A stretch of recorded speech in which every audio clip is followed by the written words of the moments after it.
بعد ما قعدت معايا حوالي 5 ايام، تعال اقول لك ليه الشيروكي جولد برو تعتبر واحده من افضل العربيات العائليه في الفئه بتاعتها. العربيه بتحاول تقدم لك تجربه مريحه بكل الطرق، من اول الكراسي الشيك جدا اللي بالخياطه الدايموند اللي فيها تسخين وتبريد وطبعا كهرباء وفيها ميموري. الديجيتال ديسبلاي اللي الكواليتي بتاعتها عاليه قوي، الشاشه اللي في النص مساحتها كبيره جدا وعامل لك شاشه مخصصه للتكييف. العربيه مساحتها كبيره جدا سواء هنا او المساحه اللي تحت اللي فيها كمان وايرلس تشارجر، والمساحات ورا واسعه جدا وممكن توسع اكتر كمان. ما تطلع شويه يا حسين؟ لا شكرا.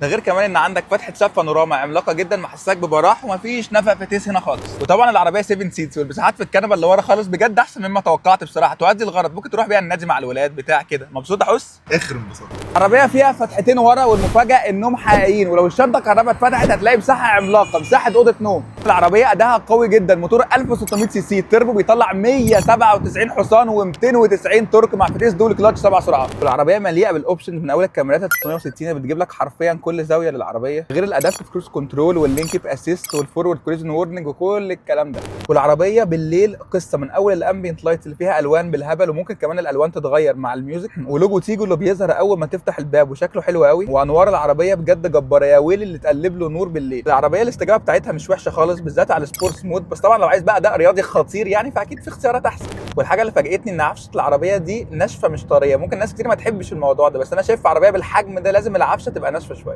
وثبات العربيه على السرعات العاليه في طريق مستقيم كويس جدا، ولو هتاخد شويه غرز او كده طبعا هيقل شويتين بحكم حجم العربيه، بس برضه مقبول. استهلاك البنزين في الوقت اللي جربت العربيه فيه كان حوالي 10 لتر، والاستهلاك ده اظن كمان هيقل ان انا كنت بحرق شويتين. المفاجاه بقى ان العربيه دي حصل عليها خصومات بتوصل ل 100,000 جنيه. الفئه الفلاج شيب اللي معايا دي بقى سعرها 1,690,000، وكل الفئات الثانيه حصل عليها خصومات برضه.